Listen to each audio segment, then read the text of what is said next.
Welcome to Popcorn Talk, featuring movie discussion, news, and interviews. Popcorn Talk. We talk movies. And now, here's Popcorn Talk's Marvel Movie News. Good morning, Merry Marvelites. Christian Bott here for another fun installment of Marvel Movie News, joined by Rachel Radner, Rachel Goodman, and of course, Michael Shirley. And if you're a Marvel fan to the extent that you watch a show like this, our guest needs no introduction, but he deserves one. So I'll let you know that we're joined by author Chris Claremont, who is responsible for the legendary 17-year run on Uncanny X-Men and a variety of adjacent ongoing X-Men titles and miniseries. Essentially, the story for every Marvel movie and the majority of the animated series was inspired by stories Chris wrote. And in any case, Chris, welcome back to the show. I'm Christian. That's Rachel. That's Michael. We're very happy that you are joining us today. Oh, it's very cool, man. I'm totally like, I'm cool. I had to have my I like your shades. Yeah, 30-second really shitty impersonation. Oh, now you laugh. My teeny tiny eyes. Just trying to channel Stan. Yeah, exactly. I want to jump right into what we're specifically talking to you about today, which is this new extended cut of God Loves, Man Kills that I think a lot of people would say is the seminal X-Men story, originally published in 1982. There's now this extended cut that literally came out this week. And I kind of want to talk about the original approach to God Loves, Man Kills, that and you talk about it in an interview that's in this extended cut, that the idea was this was a standalone X-Men story, that if you never read any other X-Men story, you would get it from this story. Yep. Absolutely. So obviously, it being a graphic novel, it's, aimed at more mature audiences, and it's a little bit more adult, not that I'm saying that comic books are for kids, but there's some moments in there that I think are very much able to be a little bit more graphic. Like for me, whenever I think of the story, there's that, horrific scene in the first couple of pages, at least in the original version, where the purifiers kill the brother and sister and hang them up on the swing set. This is always the first thing I think about. And I think that you're able to have that, when Kitty's speaking with Stevie Hunter, she uses the N-word, which today we refer to that just as the N-word. And I think it's such an important moment. And I'm glad that when this is being re-released for a modern day audience, they didn't feel compelled to make any changes. Were there conversations about should any of this change, or was it always we're going to present it as is? There were no conversations. I mean, the thing to bear in mind is that when this was originally published, mainstream bi-monthly comics were under the auspices of the Comics Code Authority. There were no inappropriate words whatsoever. We couldn't even call people zombies. That's where the Marvel term Zubembies came from, because it was considered too creepy. Yeah. So, well, it was a more innocent age. Sure. That was back in the era when if a president did something wrong, we booted him out of office. And if he hadn't been pardoned, he would have been indicted. So obviously, I don't even know if I can remember a time like that. But but yeah, to your point about the Comics Code, I know that, famously there were issues of Amazing Spider-Man where Harry Osborn is addicted to drugs. And the whole point is drugs are bad, kids. And the Comics Code was like, no, we can't teach them lessons about drugs being bad. So right. I think that was kind of the first instance, at least, where Stan was like, well, we got to do these stories anyway. That was Stan's instance. But at the same time, Denny O'Neil and Neil Adams did this. I think it was Neil Adams, but Denny O'Neil wrote an equally powerful story involving Speedy, I believe it's Speedy. Well, it was Green Arrow and his kid sidekick. Arsenal. Arsenal, Speedy. Yeah, so I think he went by Speedy at the Speedy time. back Yeah. then. So I would have thought that was the name that would go to Flash's kid, but there you go. Of course. DC was much more onomatopoeic. But the point was that in that time, in that place, there was a need to, for want of a better phrase, get more relevant. And that meant addressing concepts and attitudes. I mean, in the moment where Green Lantern is confronted by this elderly black gentleman who says, you do a lot for the green folks, you do a lot for the purple folks, you do a lot for the red folks. When are you going to do something for the black folks? And I remember reading it when I was in high school and thinking, holy cow. Because you had Neil's extraordinary visuals, I mean, powerfully empathetic visuals, and you had Denny's script. And it was like, wow.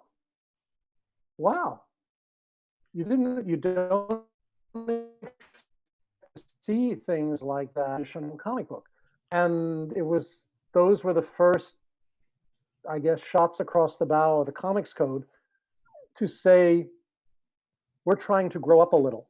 And we want to talk about things that are not just, oh, Superman, I'm going to turn into a black person for a day so I can see what it's like.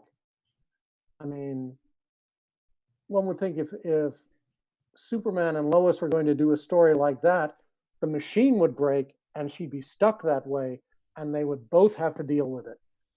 And how would it be if she walked back into the Daily Planet and Perry wouldn't hire her because she is a person of color? Oh, you've got a story right there. Yeah.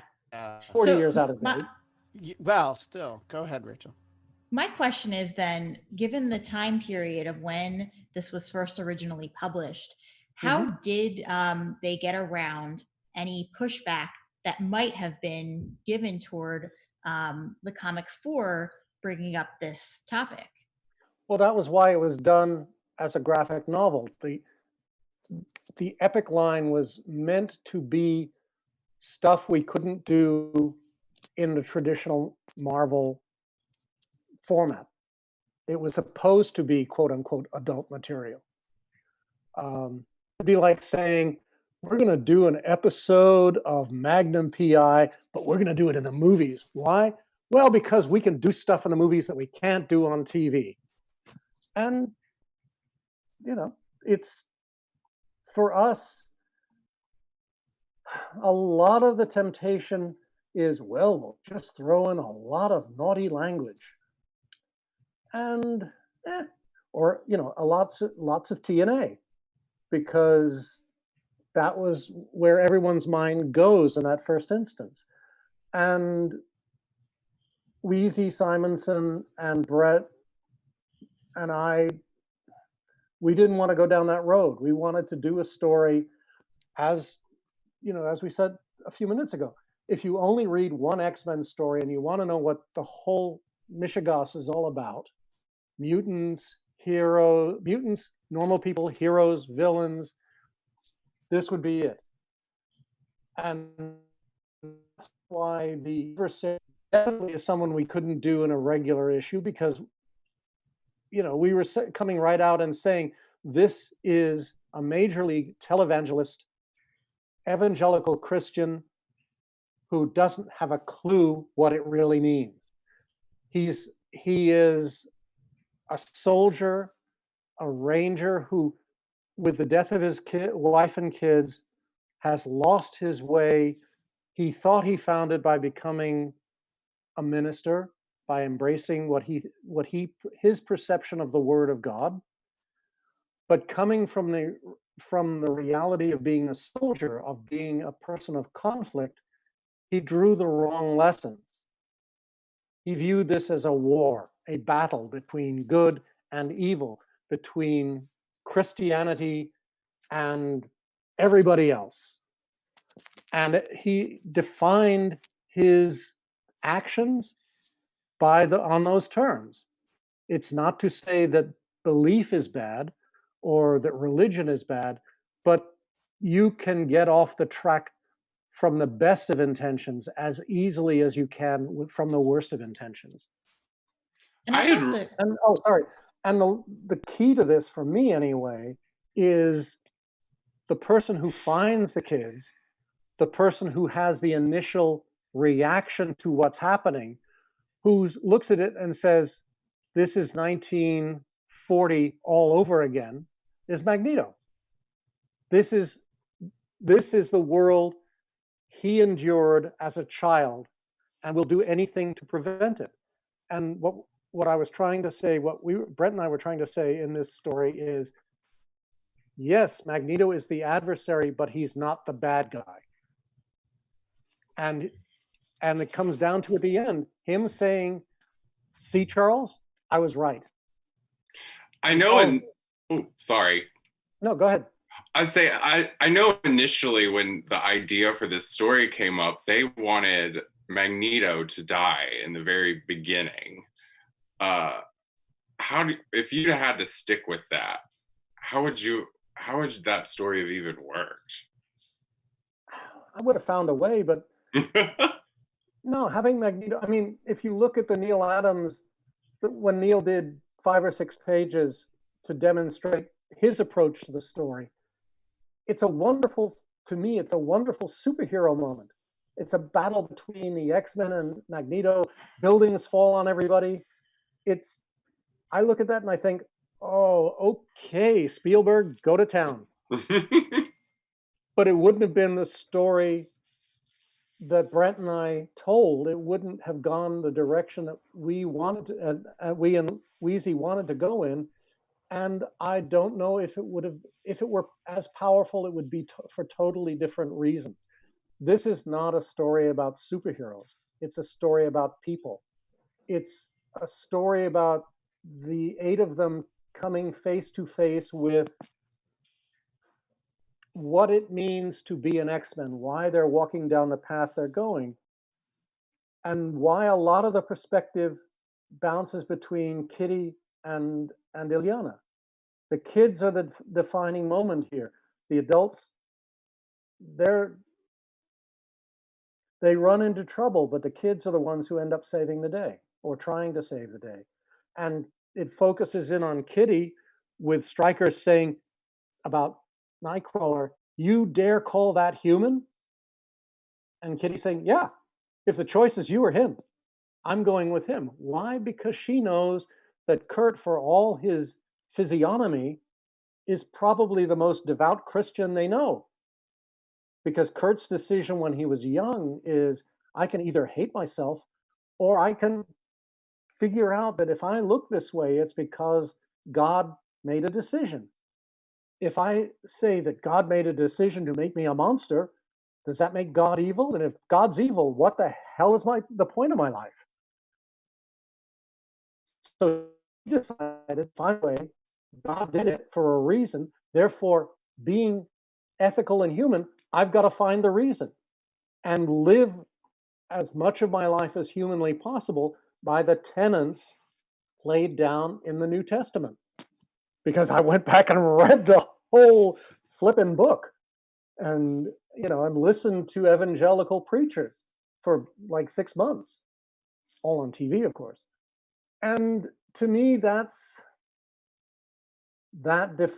was a defining moment for him as a character. But then you have Kitty saying, yeah, if it's him or you, I'm with him. And that's why the saving, total contrast to today in terms of perception, the person who saves the day, who resolves the conflict, is an officer of the law, because that's what good cops do. They resolve things positively. So, and that's one of the things that just in general that I really loved about this story is the way that you represented how things can be twisted, how there can be extremes with people who use propaganda and use religion as a means to an end. Like, for example, the way that Stryker was using Xavier to basically make everyone believe that he was inflicting the will of God near the end. And so my question to you is, during this writing process, when you're deciding to do all of these things, did you work with Brent Anderson like very closely ahead of time, or was it more of your vision and then he was able to kind of pull off of the vision that you had in the way that you wanted to represent this? Well, I have to say the person who got involved, who I worked with the most, was Wheezy. I mean, what a lot of people a lot of people don't understand about comics, especially in those days, the crucial role played by editors that could both damage a work and make it transcendent. I mean, when I came into the business, Stan was the boss. Stan was the editor-in-chief. Roy Thomas was his right-hand man. By the time this rolled around, the editor-in-chief was, I don't know if it was still Archie, but Archie was Epic. Jim Shooter was editor-in-chief. Right, exactly. But the managing boss of the X franchise was Louise Simonson. And what we basically do is I'd have an idea, and then I would sit down and she and I would bat things back and forth. What do you think of this moment? What do you think of that moment? We'll go in this direction. We'll go, I don't know what to do next. Well, think about it a little, and I'd have an inspiration. The thing I found most wonderful about her is her willingness to let me as a creator find my own answer and then run with it and see what happened next. She didn't feel impelled to impose a structure on things, because then it would become, I guess, her story more than mine. But at the end result was, in a lot of ways, it was her story as much as mine. And then we'd both reach out to Brent and bring him into the creative matrix and see what ideas he had visually. The problem was, bluntly, in a normal world, we'd have had 6 months, and Brent's involvement would have been a whole lot more seminal and all-embracing. But Marvel doesn't work that way, even then. So we were sitting there thinking, we have our 6 months, and then 2 creators responsible for the issues ahead of us fell apart on deadlines, which I know never happens these days. Everybody nails a deadline. No. So this is why Bob McLeod and I suddenly discovered that what we thought would be the first issue of New Mutants was now a graphic novel, and we had to slam it out overnight, which we did. And then Brent and I were the next in line. So Brent was basically, I gotta draw this. Just send me the pages. So all the conceptual stuff fell on Wheezy's and my shoulders out of necessity. Touching on, because also we weren't working full script. Sorry, I'm getting tangled in my mic cord. That's all right. The Marvel style that Stan established, time to do full scripts, and besides, when you're working with the like of Jack Kirby or Steve Ditko, why are you wasting your time? Just point Jack in the right direction and turn him loose. Which, if you want to know the bad side of that, read the first year of New Gods and just get your eyes. No, he's so good. Yeah. So he was so good, so creative, so gifted that every page of every issue was new stuff, which after 3 issues, as a reader, your head explodes because you can't keep track. And well, DC has been living off of Jack's creation now for 35 years.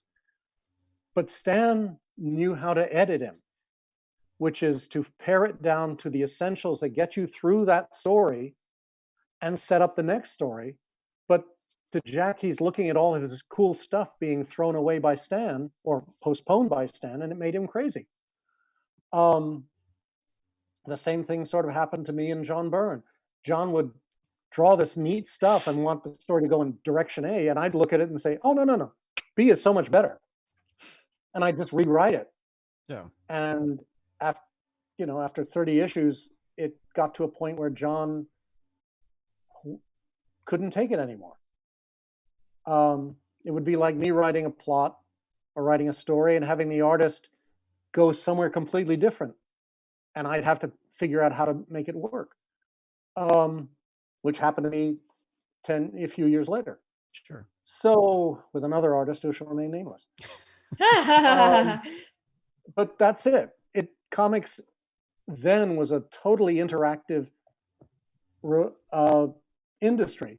Now with writers essentially expected to write full scripts that are sent to whomever,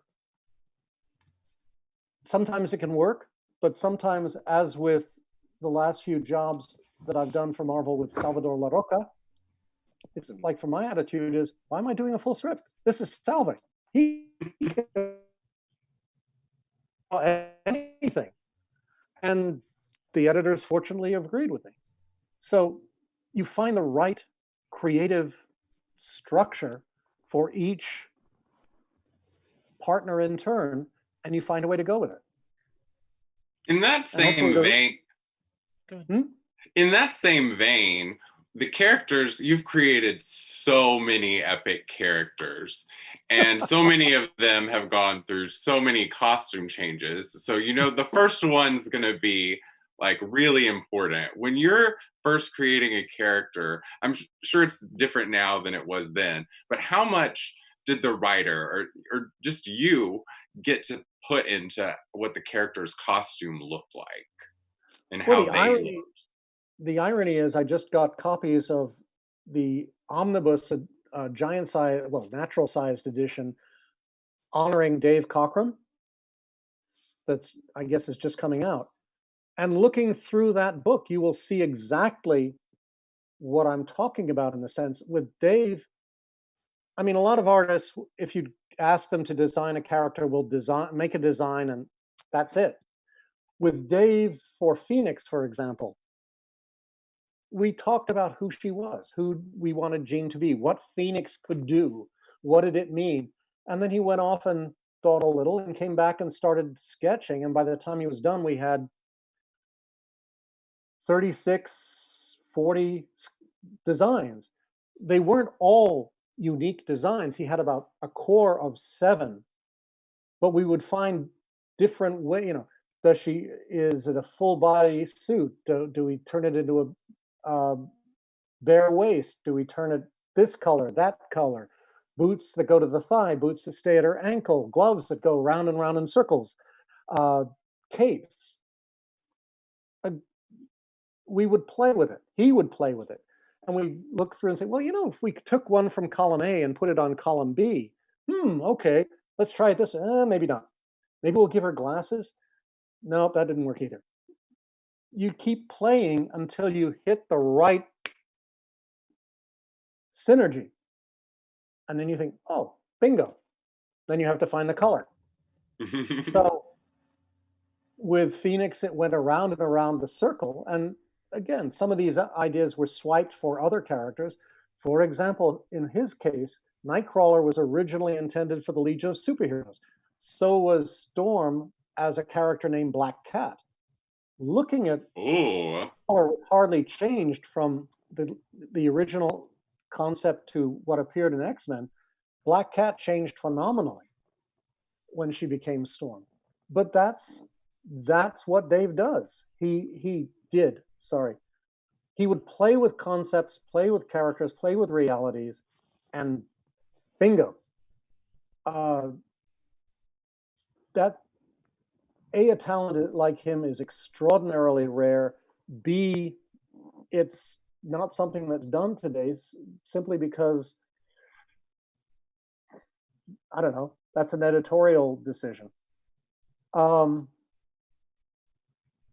think part of the challenge is that no one outside of Spider-Man or maybe the FF, no one, or Superman or Batman, okay, maybe Wonder Woman, you don't think of characters with outfits that will last 7 or 8 decades.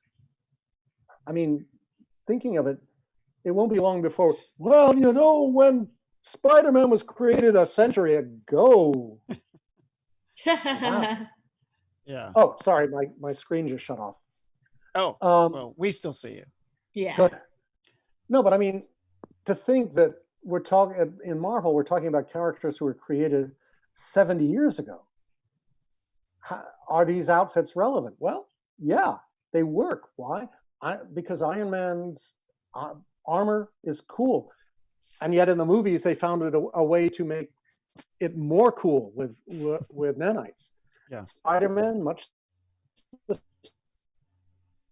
Thor, bingo. Yeah. And in certain depending on how you like Hawkeye, the visual evolves. So you find what works, and the same applies to comics. I think for me, if I were writing Magneto, I would try to find a way to approach the purpose of the helmet.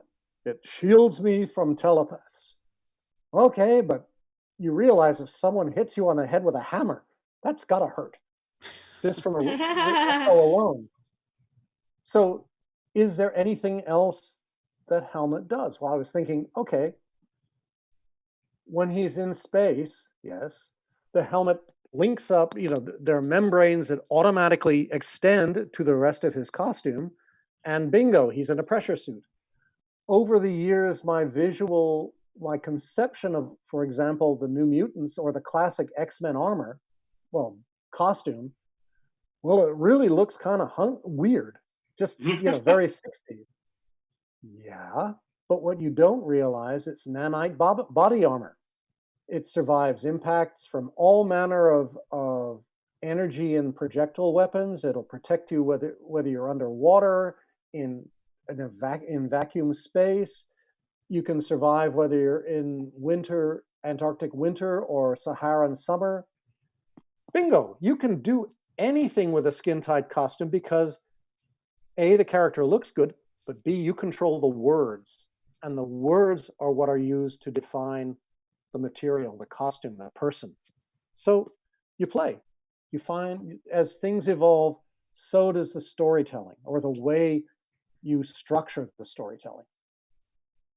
You know, in that vein, I think an interesting thing is, you know, Kitty, who is such an important character and always been my personal favorite, as I've talked to you about in the past. There were some very different growing pains and evolutions. So in this book, we have, of course, the Ariel costume and codename, which for me, she didn't actually have that long. I mean, it seemed like she settled into Shadowcat for a while. How much of that was behind the scenes, just trying to figure out what was right for her? Or did you think it was appropriate that a 13-year-old girl would probably just impulsively be like, no, I don't want to wear a skull cap. I want my hair to show. Or, you know, how much of that was just maybe you didn't like some of those designs for her earlier iterations? Because it seemed like she stuck with Shadowcat for the longest of at least those three before she went the Jean Grey route and really just became Kitty Pryde without a code name, as far as I can remember. How to tactfully respond to this? She looked kind of like Marvel Girl to me as Ariel, yeah. Yeah. Well, one iteration. Trying to show that costume before, yeah. Yeah.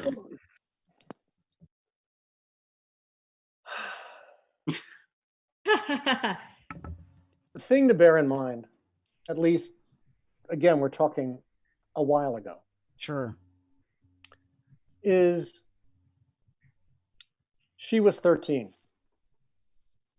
which weirdly meant something significantly different then than it has evolved to being now.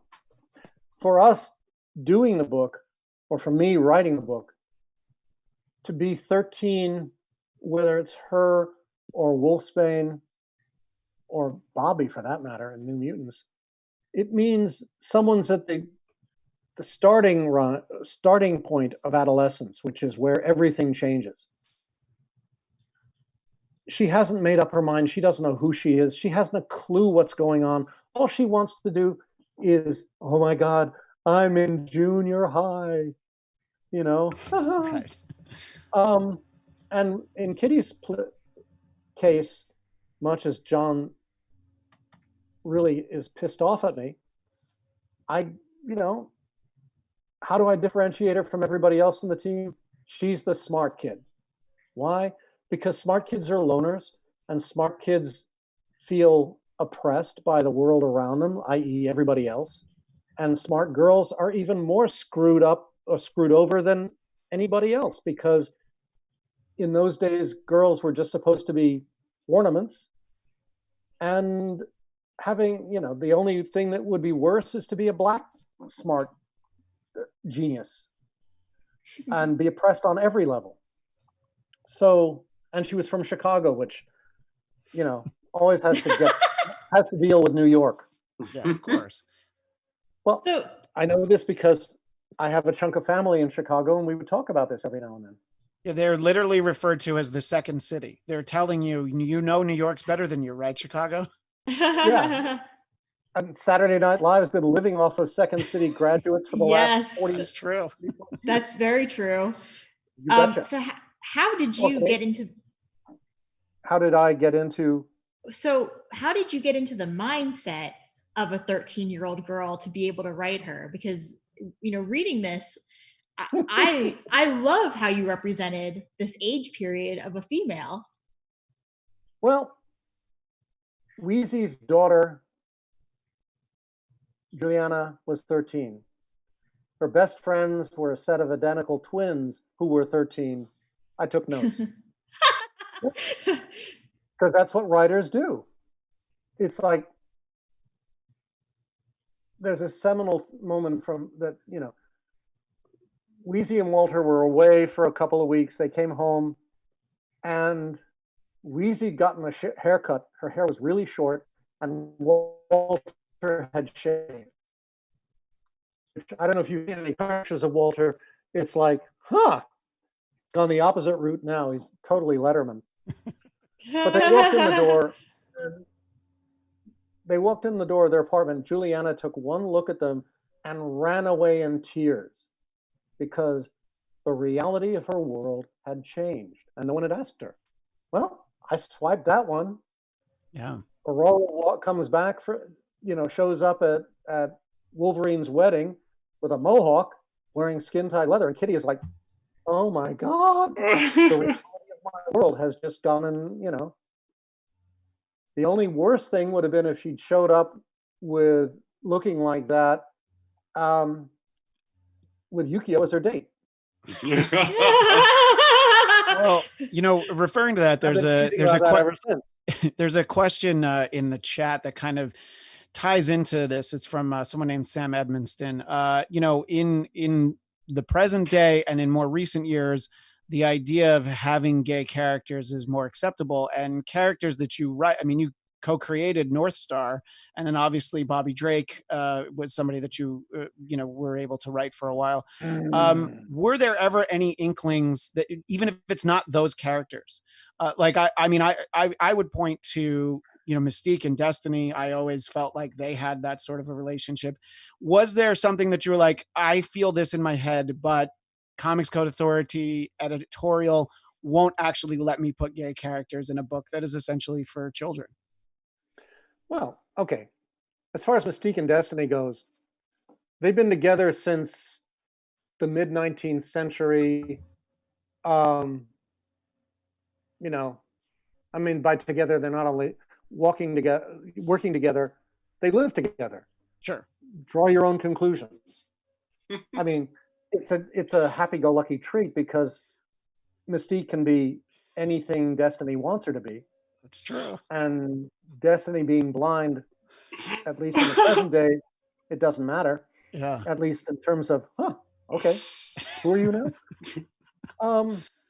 But again, this goes back to what I was saying before. It was almost a game between Frank Miller and I. You can do whatever you want in monthly comics. You just have to be subtle. And subtlety can be a very broad term sometimes. You know, it's not that hard. You just have to figure out, do I want to hit the reader over the head with you know, the proverbial baseball bat, or do we just do it? And if they don't notice when they're 12, well, they might come back when they're 24 or 40 and realize, didn't see that one coming. You know, I mean, John's intent from the start was that North Star was gay, which, you know, there was Alpha Flight. That's not my bag. Sure. Not my part of the canon. But yeah, I knew there were characters who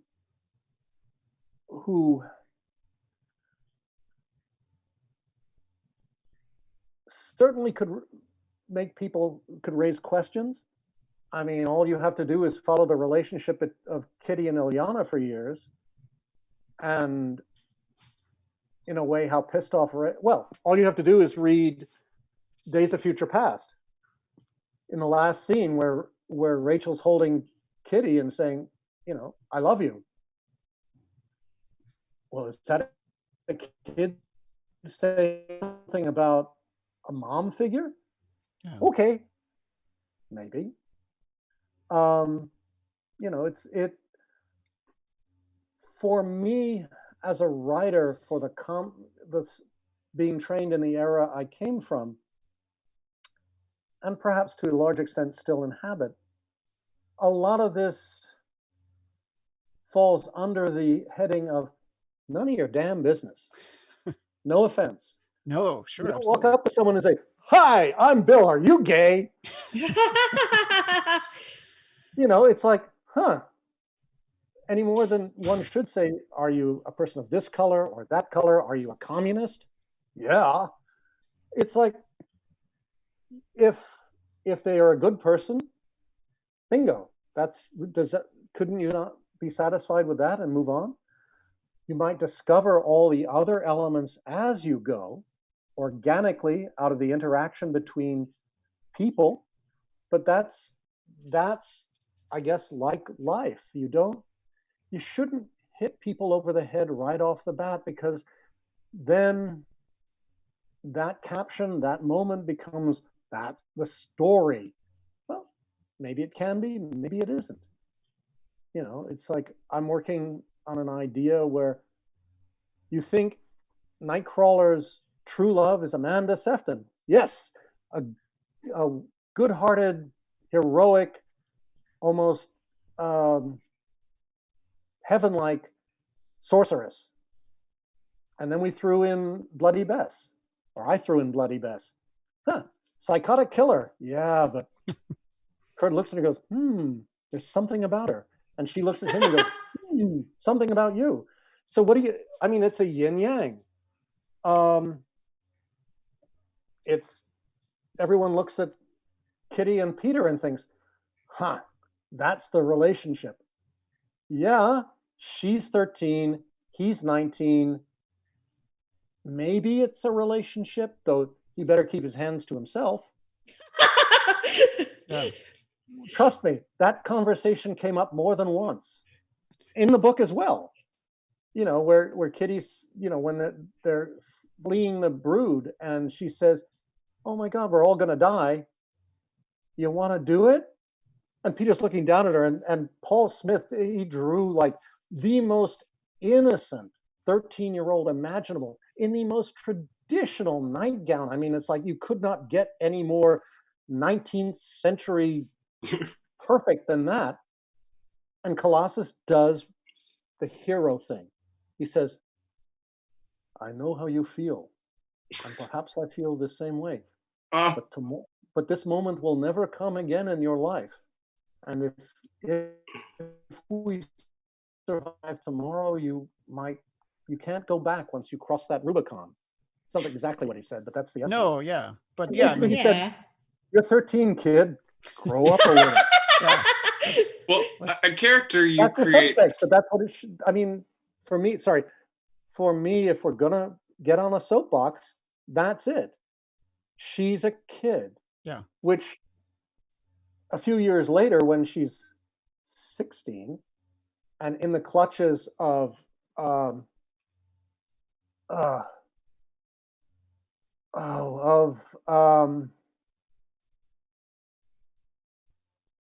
what's her face? Captain Britain's girlfriend, Oh, Megan? Courtney Ross. Oh, yeah. I Is see. that Courtney Ross? Yeah. Who's been possessed by evil. And they have this whole totally self-indulgent scene that Alan Davis did beautifully, where it's Kitty's birthday and she gives Kitty a piece of cake on her finger and Kitty just like eats it up. And I'm going, huh, we're really pushing the envelope this time. Because yes, there is a hint of that. It is a seduction. And the culmination of the seduction is at the end of the story when, you know, they come back, when Courtney gives Kitty her birthday present, which is a Jaguar, a car. And gosh, I have to wait like 3 years to get a license to drive it because this is England and they take this seriously. And Courtney said, no, all you have to do is not get caught. And Kitty goes for it because this is cool. Yeah. And she's in an age where wanting to be cool kind of creeps up on you and undercuts, I'm a hero. And the one thing I'm pissed off at is I guess I never got a chance to play further with that relationship and see where it would have led. But that's the nature of serial comics and lines. Michael, what were you going to say before? Well, a character that is very much in the same vein as Kitty, one of my very favorite characters, Jubilee. She has changed so much since you created her. And I've been wanting to ask you this well before I even knew we were going to get this interview. But what do you think about Jubilee being a vampire? I mean, I know she's not anymore, but would you ever in a million years have thought she'd be a vampire or one day she'd lead Generation X, which is like my favorite. That's your book, yeah. Yeah. Oh, I'm sorry. This is going to be too long of an answer, isn't it? Not really. I'm just... Okay.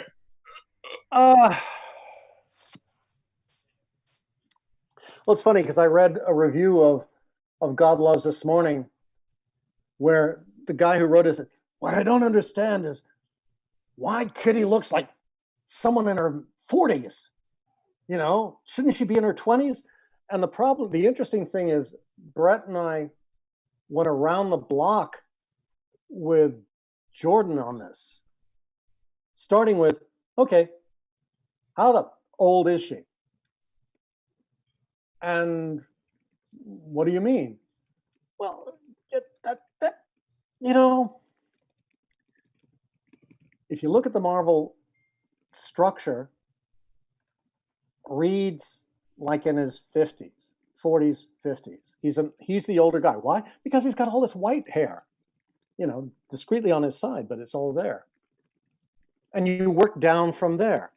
But you also think, when the X-Men started, they were all high school age. But now Scott's in it, the way we're playing it is Scott's in his 20s, late 20s, 30s. Okay, how old's Colossus? Well, how old's Colossus? In his late 20s? Okay, Kitty's like 7 years younger.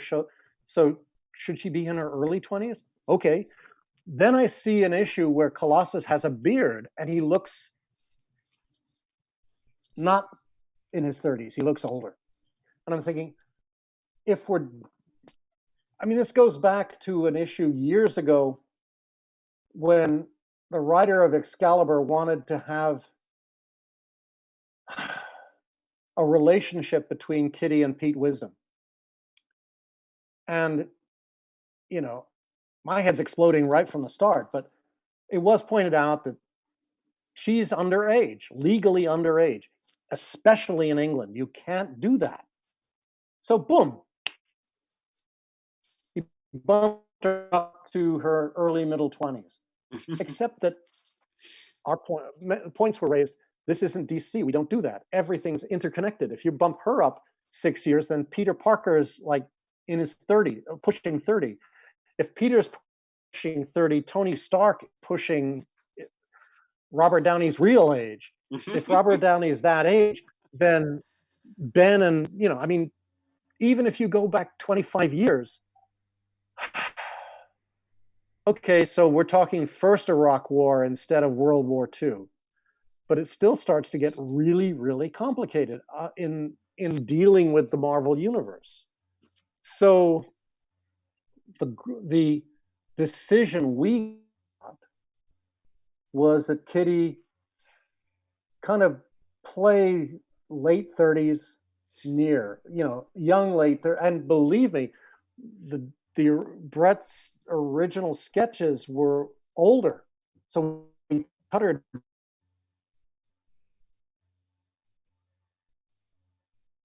down to, we hope, was her 30s. Some people read it that way, some people don't. But this is where, this is why the dialogue gets fudgy when she's talking to Kate about, where she's saying, you're the age I was when this all started. The age I was in the book, the story I'm telling you now. But it's like dealing with Batman. How old is he? He used to be a millionaire. Now he's a multi-billionaire.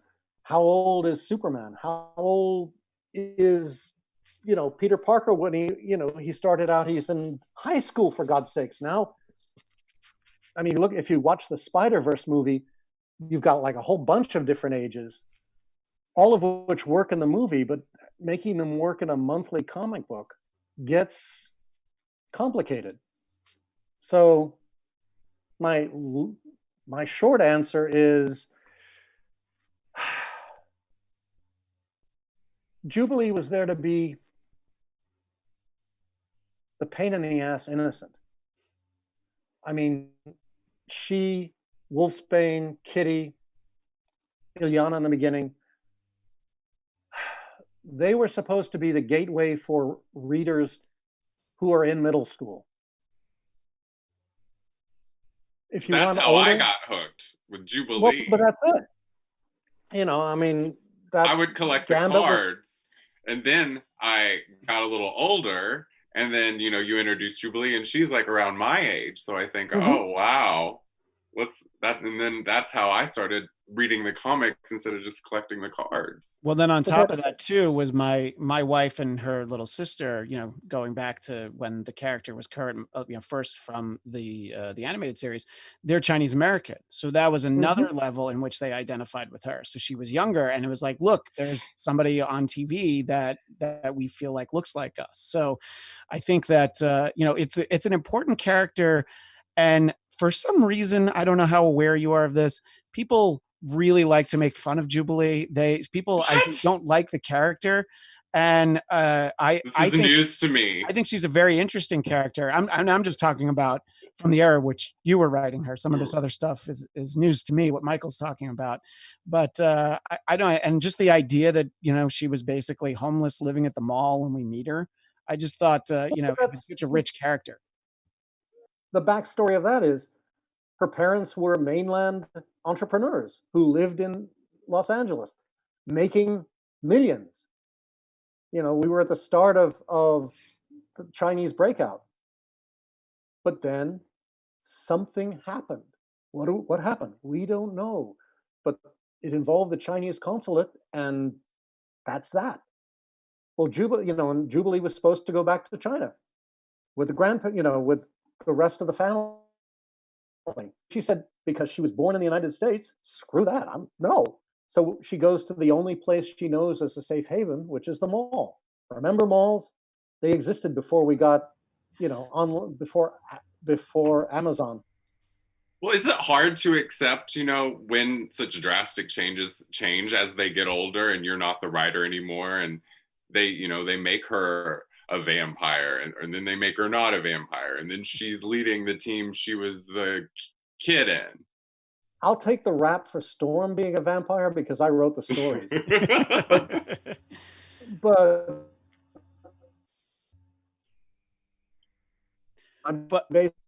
But to be fair, I mean, Storm was a vampire for like one issue. Yeah. Especially, but that's it. Stan's dictum to us back in the day was, these aren't your characters, like it or not. They're Marvel's characters. And none of you, other than Claremont, a moron, are going to be on the book forever. So the rule is, you get the toys for as long as you play with them, but you got to put them back where you found them, the way you found them. And obviously, over the course of time, that rule has become fungible. In the same way that the Marvel style used to be plots, then art, then scripts. Now they write full scripts. Everything changes. But for me, if I'm not writing the book, yeah, I used to read Frank and Denny because I loved their work, because they were stories that intrigued me. I sadly don't find myself as entranced these days. It's too complicated. In the old days, you read an issue, you read a series, you bonded with the characters in that series, you stuck around with them, and if there was an occasional team up or a crossover, okay. Stan's basic rule to young writers was, each issue is a story. You can have continued events that will evolve over the course of a year or whatever, but each issue is a story. Why? Because distribution sucks. And there's no guarantee, if you're doing a multi-part story, that the reader will be able to get the next part. Now, if it's a good story, you can go to two-parters. Stan did it himself. If it's the coming of Galactus, okay, you can go to 3. Well, you can go to 2.5. The end of the last issue has to set up the next issue, which, it's a fundamental rule. Don't take the reader for granted. There's something either at DC or at Marvel that's 27 parts, like 5 different series over 6 months. I'm looking at this and thinking, holy cow, that's crazy. Why? Well, because what if you do a shitty issue right off the bat? Or anywhere along the line, you're stuck with the arc. As Archie Goodwin used to say when he was boss, you fuck up, you got 30 days to fix it. But if that's part of an ongoing 40-issue crossover, how do you fix it? How do you get in touch with the writer of the next chapter, who may be ahead of you, may be done? How do you put the machine back together again? They find a way, but for me as a reader, it's like you watch a pilot episode, and if you fall in love with it, you stick with the series. If you don't, you turn to something else. But a lot of what used to happen in a lot of cases was you'd come back. Well, for example, Fraser. Nobody much liked the first, but they kept it around, and people came back, and over the summer on reruns, they watched it. And suddenly, well, there's the next 10 years taken care of. You have to give both the audience and the a little bit of patience to find their rhythm, to find. And if you do, you can end up with the best of the best. But if you pull the plug too quickly, well, that's a path not taken. I want to circle back on what we're focused on, which is this extended cut of God Loves, Man Kills, because you referenced it, and I did want to take a few minutes. We only have a little bit of time left. I did want to focus on the new material, which is this framing story. You talked about it, and I really liked the fact that it refers to this X-Men Black Magneto story from a few years ago, and the character of Kate, Only a who year, actually. Okay. So it's just felt like a couple years, I think the last 6 months. But and just talk about the decision to kind of do that, and revisiting that story. And there's the moment in the original story that I think was very powerful, where Magneto thinks of his own daughter, thinks of when he met Kitty Pryde, and she was 13, and this other Kate also being 13. So talk about using that story to frame this one. Well, there are a couple of interesting elements to it. Firstly, it was originally a 6-page frame, 3 in the front, 3 in the back, which limited our options. And as I evolved the story, I kept going back and saying, couldn't we have another page?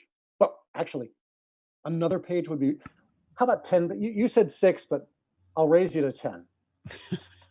Because it's a really good idea. And they, Jordan agreed with me reluctantly, and we got 10.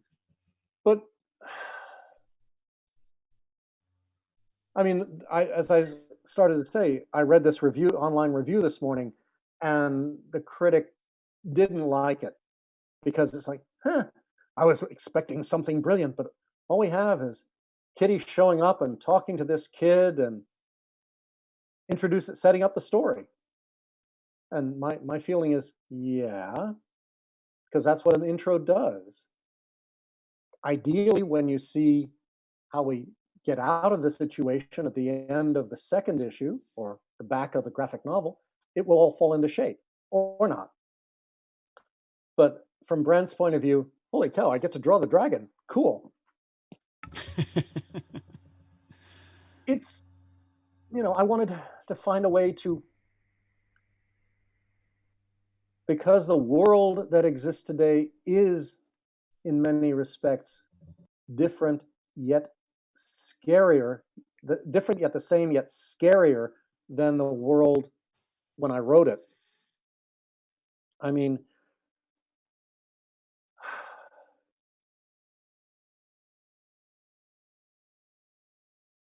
to tell people 40 years ago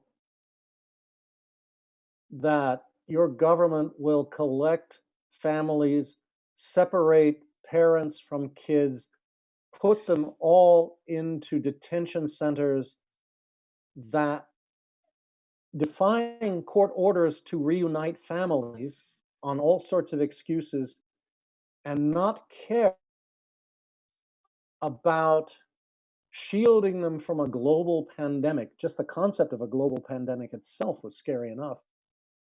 That's the reality. To try to put that in terms within a comic book to make it relevant to the readers, not only in terms of what is happening, but how they affect character, well, Kate in this instance, is a challenge. Part of that is the reason, Kitty shows up and Kate's, all I know about you is what I see on the news, which means you're scary. Could be a terrorist. On the other hand, I liked Eric. He was nice until he used his power, and then I realized who and what he was, and it scared me. I'm giving a lot of subtext. But the whole point of this story is looking at people and seeing who they are, judging the person and not. Is Nightcrawler a monster just because he looks like a monster? Or is he a decent person who just happens to look weird.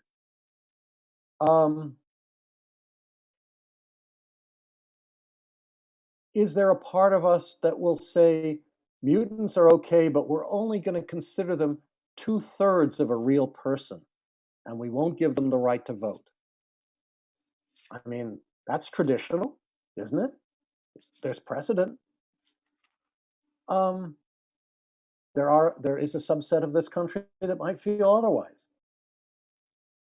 But saying it in reference to fictional realities and fictional characters might hopefully get under people's automatic reaction in a way that will hopefully make them step back and think for a little.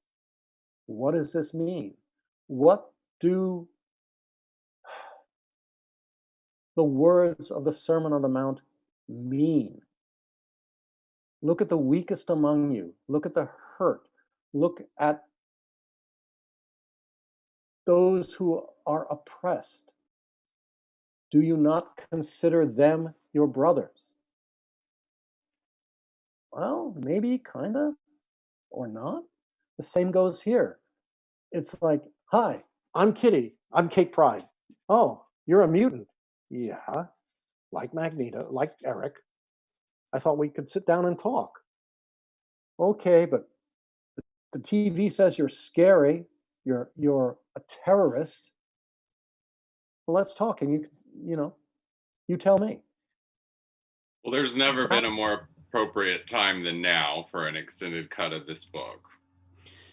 Yeah, I go ahead. I'm hoping there'd never be an appropriate time for the book at all. But sure. Surprise. Sorry, didn't mean to get. But I mean, this is the thing.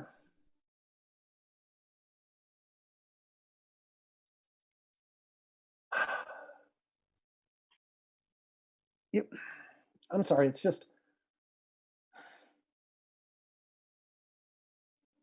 It's not about red and blue. It's not about cities and countryside. It's not about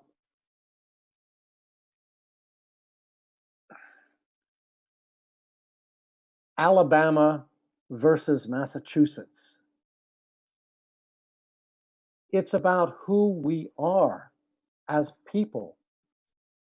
Do you want to look at the people? I mean, when you talk about society, if you look back through history, most people consider society their village, because these are the people you know. These are the people you can actually meet and interact with. Now you get in your car, you drive 100 miles, and you're somewhere, well, drive 10 miles, you're somewhere completely different. How do you relate to them? How do they relate to you? What's it like to move into a house and realize the people are looking at you and only seeing your color? The people are looking at you and only seeing the fact that you're two people of the same gender. That look at you and see, that's an adopted kid. How do you know? Well, because, the kids one, and they're, you have cats, they have dogs.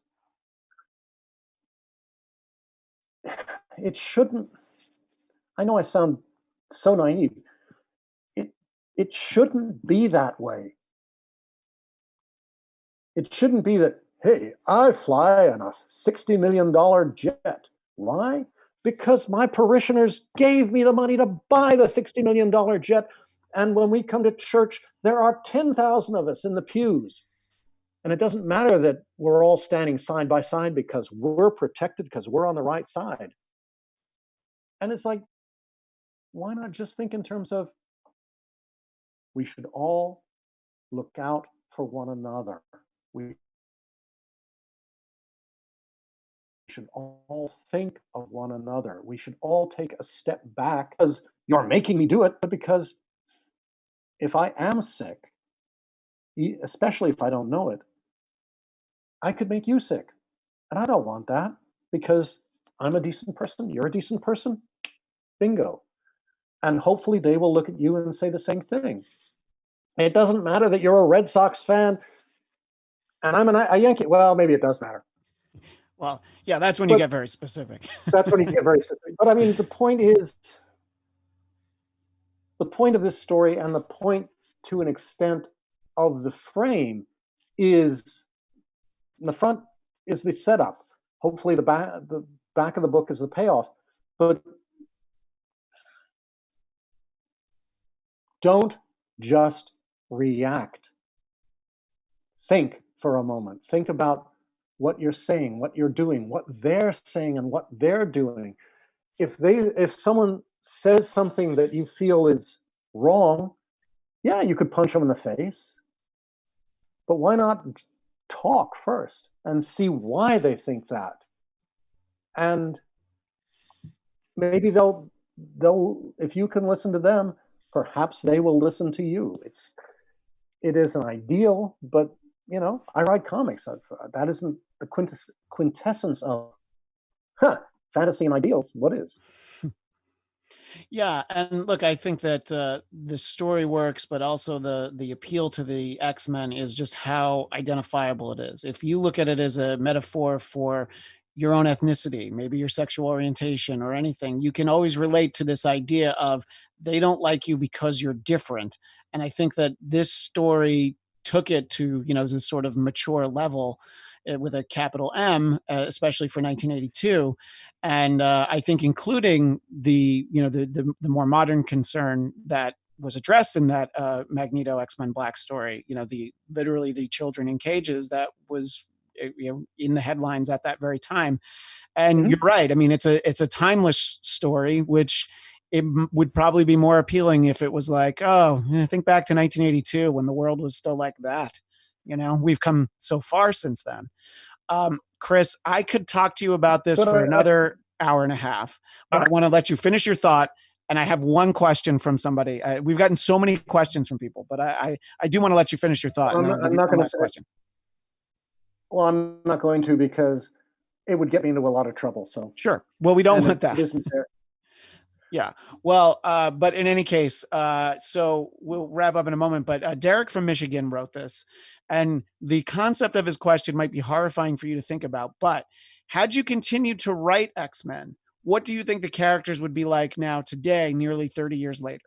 If you had never left, I know you came back a couple of times, but if you stuck around for, the last, well, I guess 29 years, do you think that they would be largely recognizable, or would they be a vast departure from the characters we all loved in, say, 1991?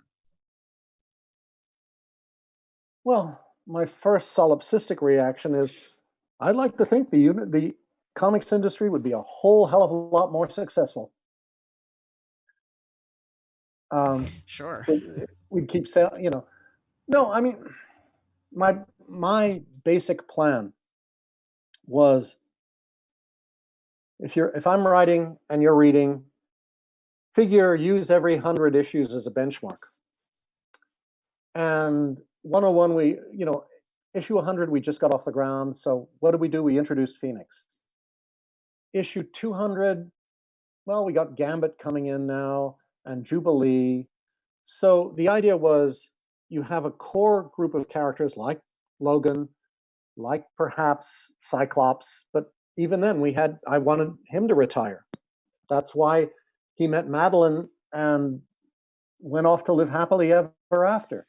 The point was to take him out of the book and bring him back on special occasions. But yes, time would pass.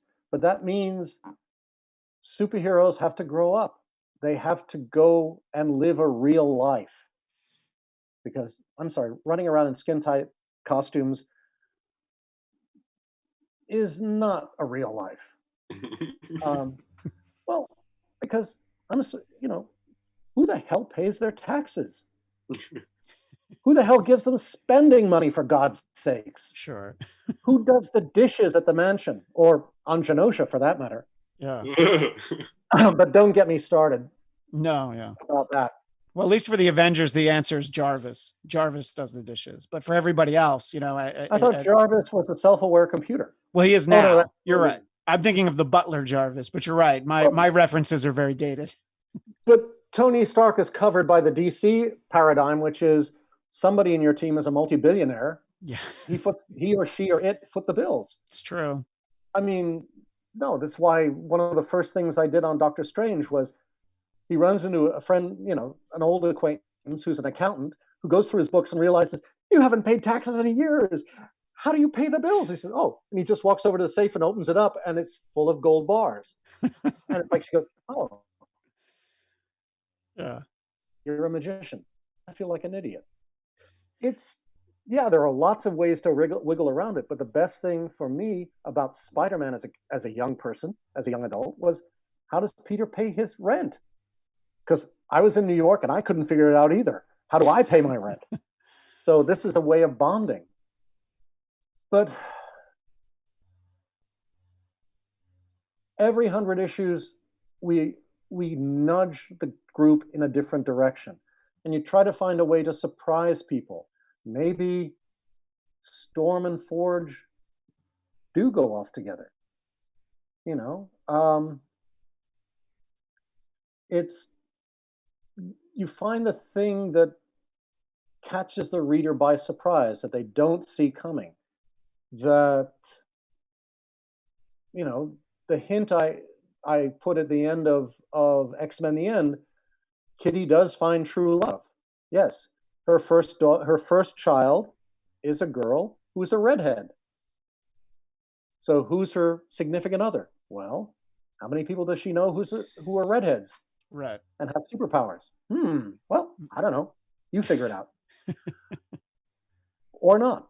It's always so the point was that I also felt that the biggest mistake that Marvel made, the two biggest mistakes, were expanding the mutant population and revealing Wolverine's origin.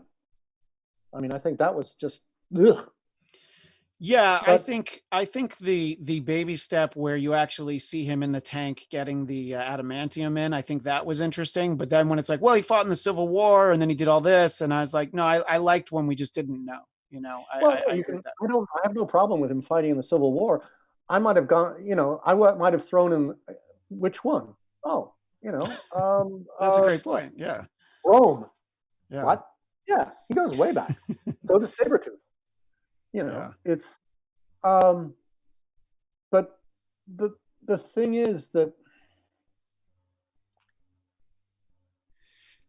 I look at when I was writing Nightcrawler a few years ago, I look at the school and all I can think of is like, you've got all these students. Do they not have parents? Are they all estranged from their relationships? Do they not have siblings? Do they not have this? Do they not have that? Why do we never see any of that? Why do we never get to know them as people as opposed to mutant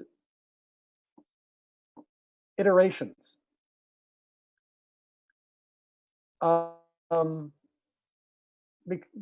point with Ziggy and the kid who looks like a giant bug is they're kids. They're involved in something that's way beyond their experience. It's scary, but if you don't, so you use the fact that they're kids as a way of reaching out to the audience and giving you a sense of what it's like to get powers like this, to have a kid wake up one morning and he looks like a bug. It's none of this is, it's adolescence is hard enough. Yeah. It's Kitty kind of blacking out on one floor and waking up on the ground floor and thinking, how the hell did I get here? You don't, it's giving the average reader an emotional, kinetic touchstone with the events so that they can say, oh, yeah, I've been to a new school where I don't know anybody and I don't know where to sit and everybody's looking at me and making snide remarks. And how do I make friends? Where do I go? Who do I trust? How do I walk home?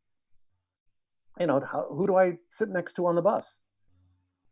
These are all elements of life that everyone can relate to, hopefully, but you find a way to take that and tweak it just a little and put it under the heading mutant, and suddenly, oh, the one thing leads you into the unreal reality,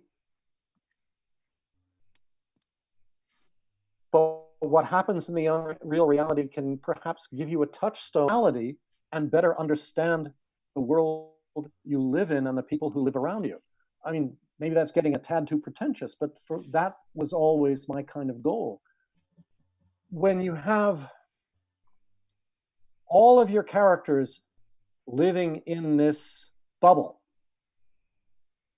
where all they know are people like them, where all they relate to are conflicts and adventures defined by their unique reality, where the interaction with the outside is limited, and from a perspective of prejudice, in that outside is bad, they are a threat, inside is good, we are all alike. That I find disturbing. And yes, I totally concede, I am an old fart. I've been reading and doing this way long, but that's not the kind of story I would like to read, or I would like my kids to read. They are not the kind of people I feel any interest in knowing. And as a totally capitalist entrepreneur, if I can find a way that this reframed God's love can perhaps reach out and find one or two or three new readers who pick it up, okay, I'll give it a look, and think, how does the end go? And then, oh, I like this. Let's see what else I can find. That to me is, as I have said time and time again, that's gold. That's matter. That matters. That's what writers do. We try to find an audience that embraces the characters as the characters embrace them, and then they pass on the word. And if I can do that, I have fulfilled my obligation as a creator. And hopefully next issue I can sell a few more copies and a few more copies and a few more copies. Well, the thing that we've been talking about for much of this time, of course, is this extended cut of God Loves Man Kills. I'm very bad with the camera work here, but there's 4 different covers. Yes, there's 4 different covers, and there's also the second issue will come out. Marvel shipping is a little bit delayed, but the second issue will come out somewhere in the next couple months. And Chris, I thought it was August. Oh, maybe it is August. Great. I just didn't know how soon it was, because I knew that they were doing every other month, but it seems like they're getting caught up. Oh, okay. Now. Great. Yeah, because the flash I got from the office was first week of July, first week of August. Right. If it's first week of September, not bad. People might actually that they can smuggle something in to read. Yeah. Well, I feel like that might be an excuse to try and take up more of your time. And we lost Rachel, our co-host, because she had a work emergency. She did homework. She actually read First Flight. And she's an author, so she had questions about First Flight. I've always wanted to ask you about First Flight and Sovereign 7. So at some point, I would like to talk to you again about not the X-Men, but there's always X-Men are always at the forefront. Look, people can do worse in their career. Chris Claremont, thank you so much for being so generous with your time. We had so many questions in the chat, and I literally got to one of them. So my apologies to everyone. And everyone who would like to keep in touch with you, you're very present on Instagram at Chris Claremont. You let people know what's going on in comics, but also just in your day-to-day, some beautiful scenery in there too. So follow Chris at Chris Claremont. Thank you again for being so generous with your time. We really appreciate it. One last thing, if I can. Yes, please. Either if anyone out there who has questions who did not get a chance to ask them, just send them to me on Instagram or on Facebook. I'll be happy to answer. Very generous. Yeah, that's great. And I'm going to compile some from the live chat too. And, maybe I'll bombard you with them. But until then, All right. again, I don't guarantee I'll be civil, but I'll answer them. Yeah, exactly. Well, yeah, I know the uncivil ones, so I'll keep those to myself. The extended cut of X-Men: God Loves, Man Kills. I think everybody should read it. If you're a comic book fan, if you're an X-Men fan in particular, it's a great story. Rereading it for the first time in decades, I was just struck by how great it still is. So I want everyone to check it out. For me, I'm Christian Blatt. You can follow me on Twitter and Instagram at ChristianDMZ. And Michael, where do people find you? You can find me on Twitter at Michael X Shirley, and you can find me on Instagram at I Hate Michael Shirley. And Rachel is at Rach Goodman author. No, Rachel Radner author, and at Rach Goodman on Twitter. We appreciate her being here. And sorry that you have one of those job things that got in your way, but we will talk to you soon. And we will see everyone back here next Thursday at our regular time, 11 a.m. Pacific, 2 p.m. Eastern. But until then, as the great Stan Lee would say, Excelsior! From producers Maria Menounos, Kevin Undergaro, and the entire Popcorn Talk Network, we would like to thank you for tuning in. For questions or comments, be sure to visit popcorntalk.com. I'm Sir Richard Wentworth, and this has been a presentation of the Popcorn Talk Network.